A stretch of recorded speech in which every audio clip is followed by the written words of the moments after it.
வாய் பேச முடியாம உள்ள ஒரு வாத நோய் கடவுள் கொடுக்க இருக்கிறார். சீமானுக்கு கொடுக்க கடவுள் தண்டனை வாய் பேச முடியாத ஒரு நோய். அந்த நோயினால வேதனைப்படுவார். இது என் வார்த்தை அல்ல, என் தேவனாகிய கடவுள் கர்த்தரின் வார்த்தை. உலக ஜனங்களுக்கெல்லாம் உள்ள கடவுள் அவரும் எங்கிட்ட பேசுறாரு.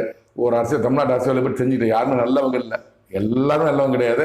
ஒவ்வொருத்தரும் தண்டனை கொடுப்போம்னு சொல்லியிருக்கிறாரு. நடி விஜய்க்கு கொடிய வாதம் சொல்லியிருக்கிறாரு. அப்போ வைகோ மரணம் சொல்லியிருக்காரு. இப்போ நாளை வெளியே தெரியல, சோசியல் மீடியா பார்க்க முடியல. ஒரு படுத்தபடிக்க இருக்காருங்க மரணம் கொடுக்கலாம். நடி சீமான் அவர்களுக்கு வாய் பேச முடியாத அளவுக்கு ஒரு நோய் கொடுப்புன்னு சொல்லியிருக்காரு. கடவுள் சொன்னது செய்வார். பொறுத்து வந்து பார்க்கலாம். என் வார்த்தைகளில் நாம் தமிழ் கட்சி தொண்டர்களே இவன் கோப்படாதீங்க. கடவுள் சொன்ன வார்த்தை நான் சொல்கிறேன். நான் தெரிந்து கொள்ளுங்கள், மக்களை தெரிந்து கொள்ளுங்கள். அனைத்து அரசியலை பற்றியும் உலகத்தை பற்றி தெரிந்து கொள்ள மாமனிதன் மாற்றி பாருங்கள், தொடர்ந்து பாருங்கள். நன்றி, வணக்கம். மீண்டும் சந்திப்போம்.